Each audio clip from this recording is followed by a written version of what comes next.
Hello everyone, welcome back. It's a new block, which means a new show of Fortune TV, and we thought we'd kick it off by testing the favorite element of an LUC student's diet, which is, as we all know, coffee, because we can't really survive without coffee, let's face it. So this is what happened when a few LUC students went to taste some coffee spots around. Hi, I'm Jesse. I'm a second year IJ major. And I'm Sanjana. I'm a second year GED student. And we're going to review some coffee places near LEC for Fortune TV. We're going to be judging the coffee places based on their affordability, location, the coffee quality. Sometimes we're going to look at the food and, if they have a nice study area, we'll talk about that too. Describe if it's a good cappuccino. I kind of look for, it needs to have enough foam. That's really important in a cappuccino. And it shouldn't be too milky. And you need to be able to feel the espresso shot. It needs to be strong enough. I mean, I'm an espresso drinker, so I really go for the rush. But you don't want it to be too bitter, too strong. Not blow your socks off strong. Alright, we're at the first spot, Cafe El Mondo, about a 3-minute walk from LEC. Let's go in and try some coffees. So for a medium espresso it was $3.20. For a medium cappuccino it was $3.50, so relatively decently priced. Yeah, but you can also get a solo. A solo? Well, you can get a small cappuccino for $3.20 and a large for $3.40. I feel like you get quite a good amount considering it's only $3.20. Cheers. Cheers.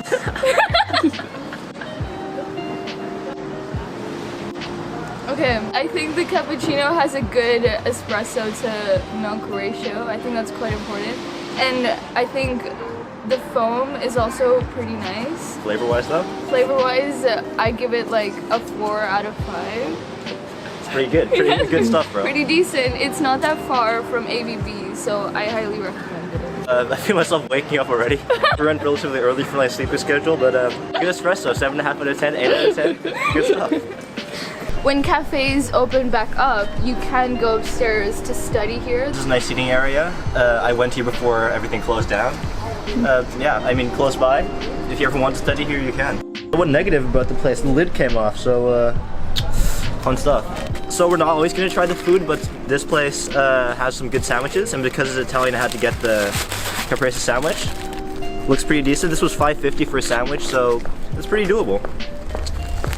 So we realized that that Sanj rated it out of 5 and I rated it out of 10. But I think overall out of 10 we rate this a 7, right? 7, 7.5. 7.5, yeah. It's pretty decent. Yeah, it's good. Good location, good coffee, good food. Good quantity, good price. Nice staff, and nice seating area upstairs. Yeah.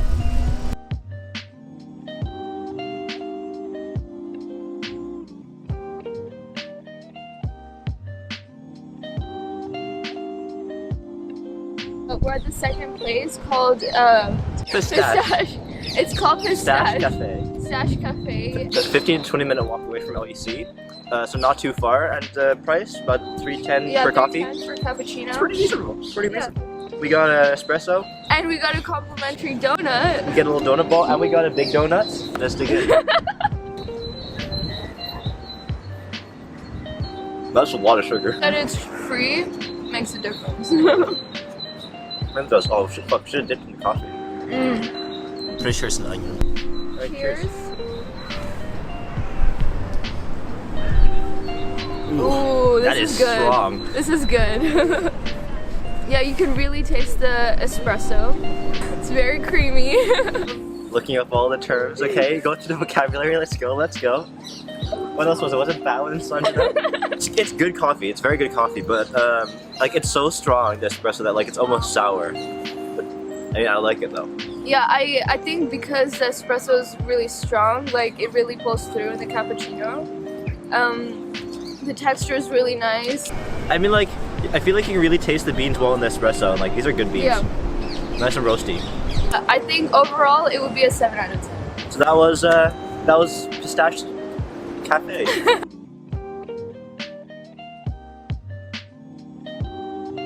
Last spot we went to Filter a Coffee Bar.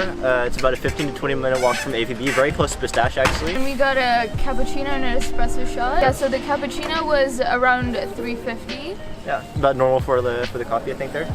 Yeah, so I really like the texture of this.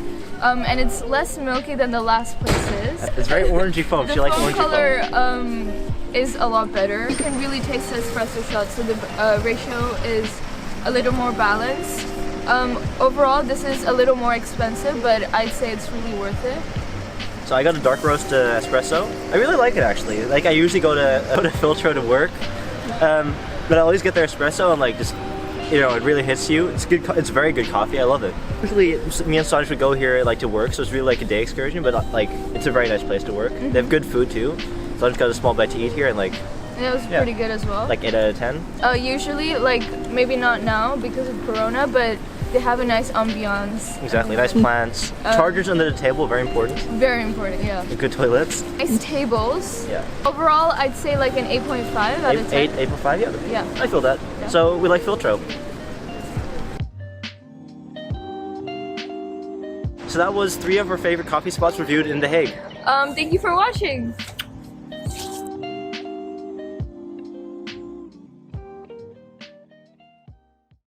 Okay, well, I don't know about you guys, but I really fancy a coffee after that. So while I get a coffee, why don't you sit back, relax, and enjoy our fantastic interview with the very fun Pantomime gang. Pantomime is tomorrow, so remember to watch it. So enjoy it, and I'll just go and get my 7th coffee of the day. I'm here with Fortune TV, with the board of the Pantomime. We're about to find out what we've all been wanting to know, what's going on with the Pantomime, how's it been going, and who are these lovely people. So, before we begin with the main questions, I want to ask each of you if you could describe who you are, what your role is in the Pantomime, and roughly what kind of work you've been putting in over these past few weeks and months in the Pantomime. Yeah, fun.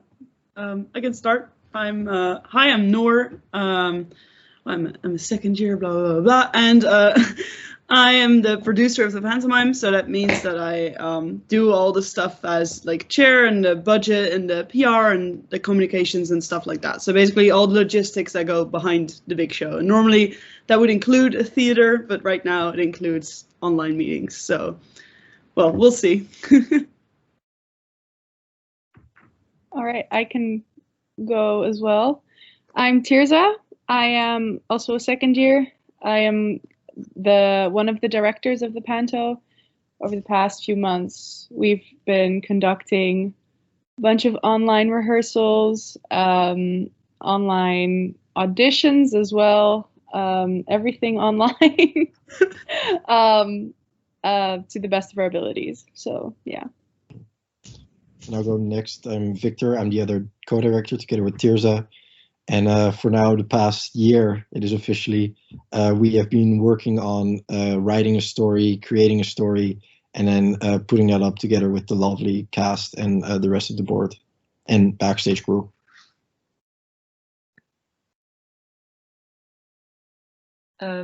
I can go. Hi, I'm Anuska. I'm a second year as well, and I'm the head of costumes. And I've been working with a lovely group, like together on the costumes and the makeup. So get excited for a lot of fabulous costumes. And I'm Lawrence. I'm a third year. I'm officially head of backstage and tech. So normally that would include everything that kind of happens behind the scenes, from making the props, making sure they're everywhere, but also the lights and the microphones. But currently that mainly involves making the props and making sure that all the props are in the right place with all the right people. And yeah, I've been working with a great team as well to make sure that will happen. Okay, I think that I'm the only one left. So I'm Dion. I'm the new director of song and choreography, which right now just means that in a safe distance, we have to record all the songs, and I'm editing those. And I also have a very small part in the play itself. Okay, thank you. Well, this might seem like a strange question for all of you, considering how much work you've been putting in over the recent weeks. But for anyone who might not know or not have caught up to date, what is an LUC panto? How is it different than a normal pantomime? What kind of things does it have in it? Anyone can answer this. Feel free to put your own spin on this answer if you want. Oh, I'm very excited to answer this question. The LUC pantomime is by far the greatest tradition, not just within LUC, but within Leiden University as a whole, if not the Netherlands as a whole.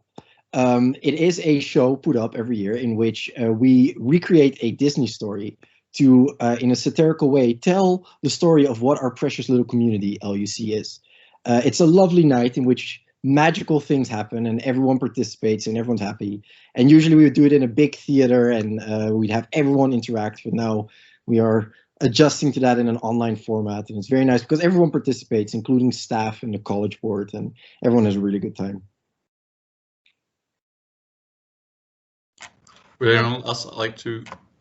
Yeah, no, I love, Victor, how you just went into full selling the pantomime for everyone mode. You were like, yes, this is a great establishment. We're now gonna no, but it's truly it's been really fun. And aside from all the things that Victor Net's just said, which is like the main gist of the panto, I also feel like it's just a general what the LUC pantomime, what it makes different is that within LUC, we're such a bubble of people, but in the pantomime that actually comes to shine because you meet a lot of people from that bubble and you make a lot of good friends and you just get new connections within the bubble through like song and dance and strange costumes, which is just amazing. So yeah, I think that's even what I like the most about it.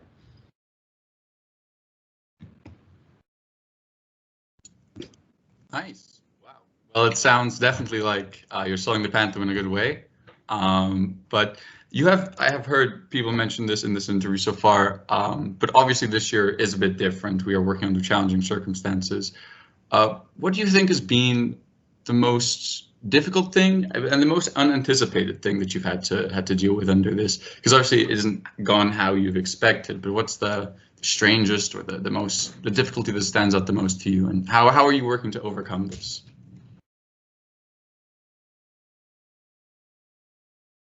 It's a hard question. Anyone can answer it though. You can take it back. I'll start and everyone else can add on. Like I think it's an easier question to ask what has gone well, what has gone normal. I mean, everything has gone well, I should clarify. But what has gone normal is practically nothing. From day one, we had to decide that we're going to move it to a later date because typically the pantomime is a Christmas extravaganza, and we decided to move it to April to have a better chance to do it in person. Well, that did not turn out well. Then we had to move it to like online auditions, and we'll do the first block online rehearsals, and then we'll do it in person. Well, that didn't happen either. So it was just this continuous crazy thing of like having to adapt to COVID and things changing again. But I think we did a decent job at that, in my opinion. But everyone's welcome to disagree. No, I definitely agree with that. I personally, for me, what was a surprise was how much fun, like, the auditions were. For some reason, I didn't expect it to be as fun as it was, but it was, yeah. I personally really enjoyed it. And just, even though it's online, it's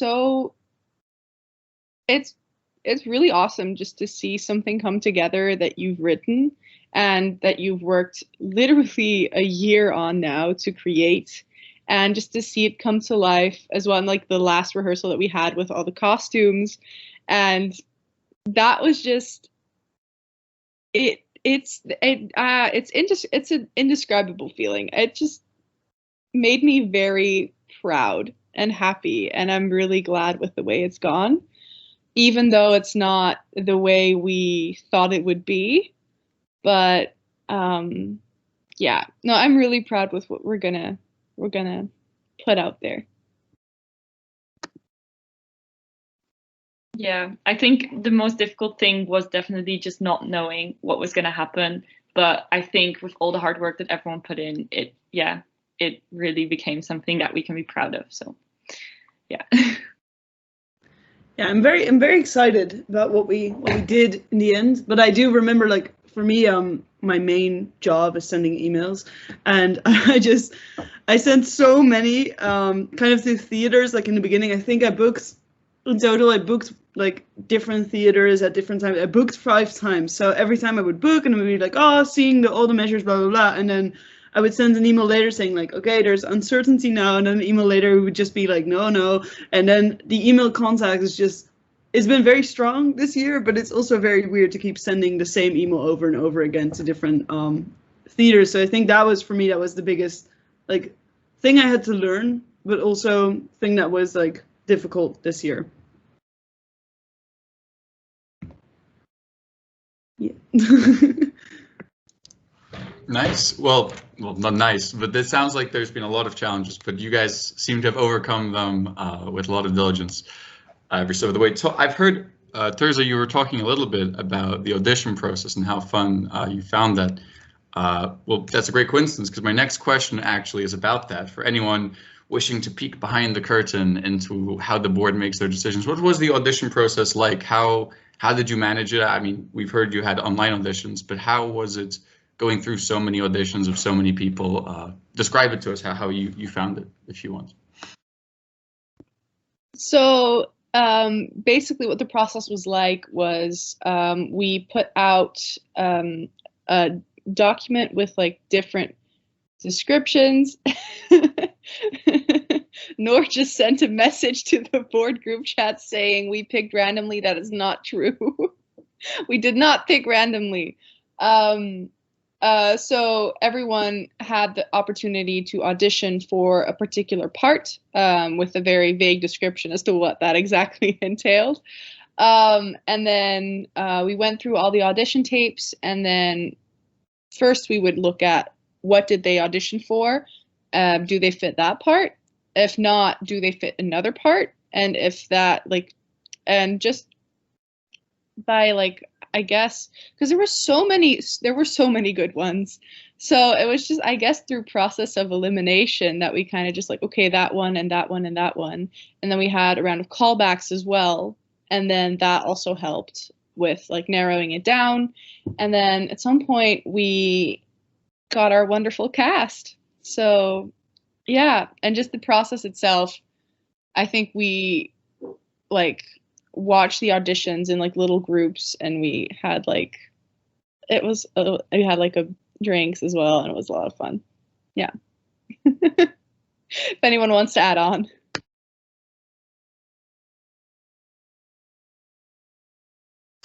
Okay then. Well, that sounds like a fun audition process. Again, it must be really difficult with the amount of submissions that you got in. Those are all the direct questions that I wanted to personally ask.